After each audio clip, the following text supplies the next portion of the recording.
What's up, guys? Sorry I've been gone for a little bit. Work got a little crazy. I was working 12, 14-hour days. And at the same time, also, I had writer's block.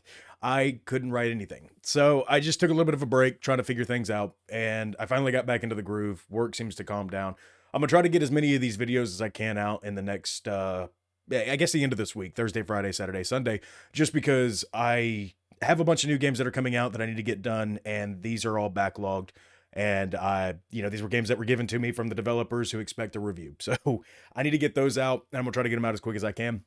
But also at the same time, I, over the course of like 3 months, have been collecting way too many games. So I'm gonna do a giveaway. I'm gonna try to do these giveaways again.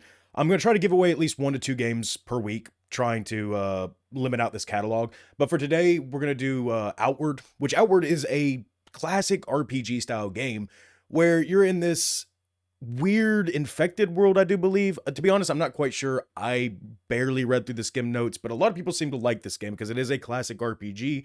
But then there's also some negatives because people say it's a classic RPG and they don't know what to do. So, oh gosh. So it really is going to depend on if you're a big classic RPG fan, if you want this game. So if you do, just make sure that you're subscribed, comment down below anything. I don't care. I'm just going to do a number generator to select the person. And then I guess I'll figure out from there how to give you your game, which this game is also going to come with one of its DLCs and the soundtrack. I think it's the Sorobi or something like that. So it's a value of like $60 or $50 or something like that. Cause I think it's $49.99 or $39.99 with a $15.99 DLC, right? Yeah, I think so. But yeah, if you guys are interested in this game, I'm going to just comment down below, make sure you're subscribed, and we'll figure out from there. I think I'll announce the winners probably maybe Sunday in its own separate video. That way people know when it's being announced, or I may just put it in the next video Monday. So yeah, sorry I was gone for so long. Hopefully everything will go back to normal, and let's jump into the video.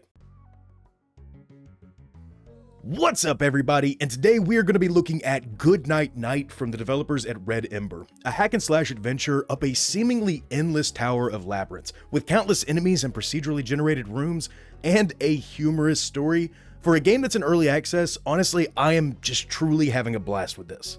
And before we start getting into this review, I'm just going to go ahead and say this because apparently it works and I don't even know why. If you do like the video, guys, make sure you leave a like. And if you haven't already subscribed, go ahead and subscribe. So now we get that out of the way, let's continue on. Good Night Night has you starting off dying.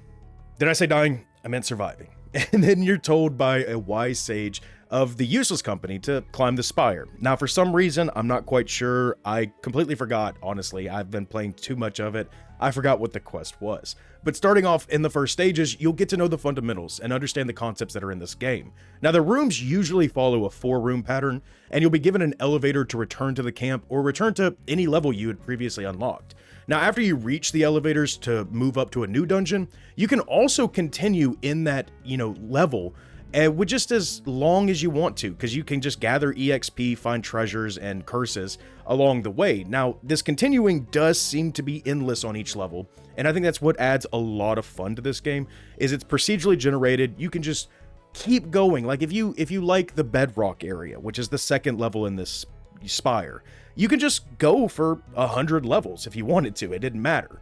And you also gain up the EXP, which is, it's fun. It allows you to do the grind, but it's a fun grind. Now, speaking of the treasures and curses, now the treasures you can acquire will help you along in your journey. Items like boomerangs and potions can be found in the chest, but you can also find things like boots that'll help you jump further, and capes that'll help you sneak better, and other items like this. But be aware that you can only carry a select few in your inventory unless your weight is maxed out. Luckily though, you can reduce the weight of each item by leveling it up with the EXP you gain from clearing rooms and defeating enemies.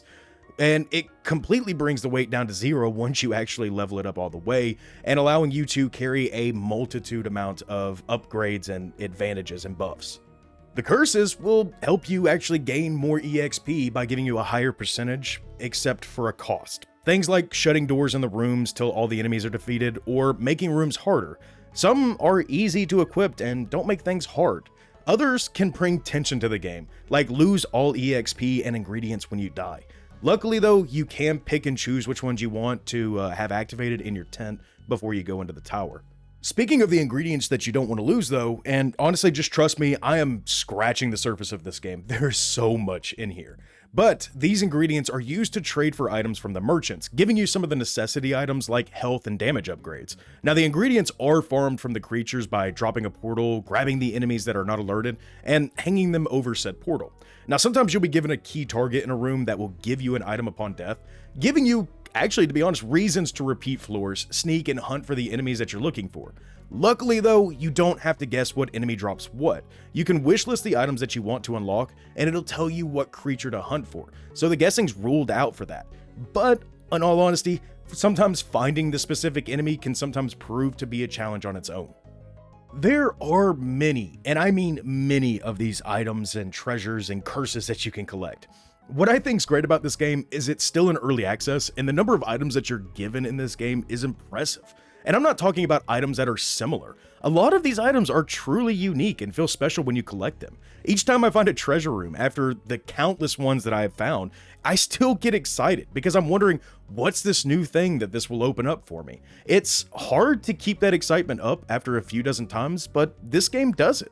Oh, and quickly, before we jump into the combat portion of the game, a few other items you can collect. Food to recover health while resting. The amount can be changed in the stove in the camp. Provisions used to replenish items can be strengthened by using the anvil. And ingredients that will replenish your potions and strength can be increased at the apothecary.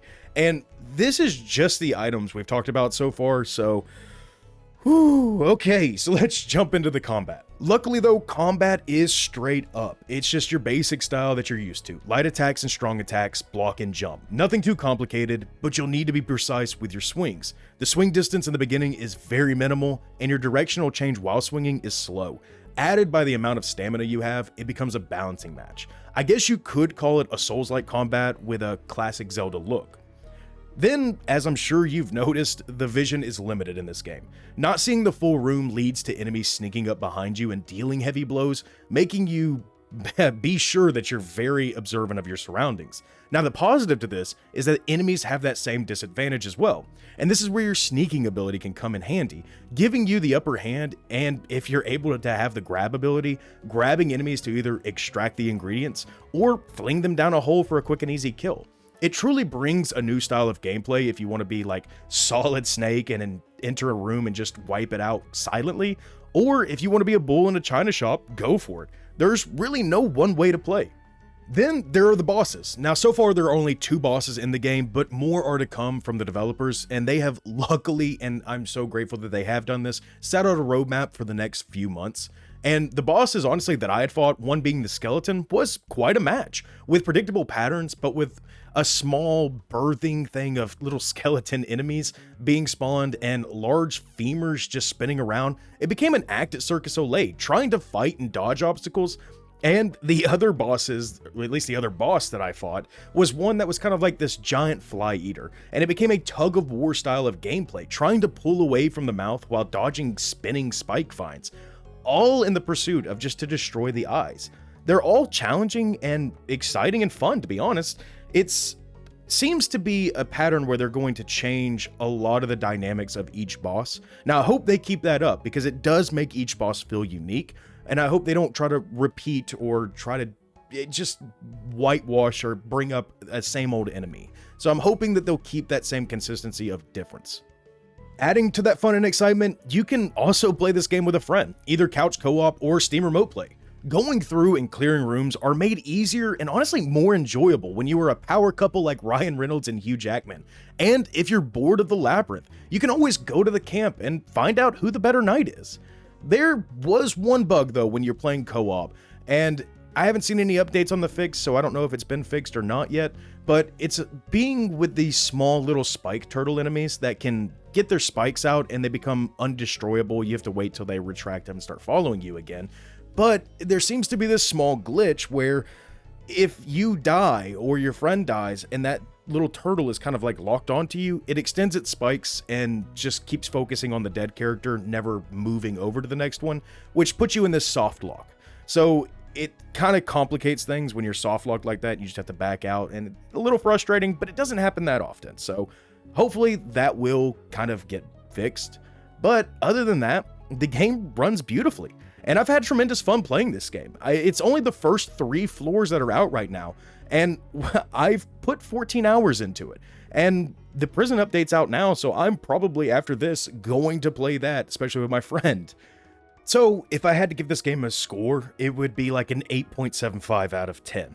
Yeah, I'm gonna try scoring games from now on, or honestly not. I don't know. I'm just trying to give a number here. This is a great game. I would give it a higher rating, but the full game's not out, and I want to leave room for improvement, and for when the game fully releases, because this is a game that I will continue to play, especially with my friends. So if you are a fan of Zelda, Souls-like, dungeon crawling, loot collecting, item farming, and roguelike, this is a game that you'll need to get, because you won't be disappointed.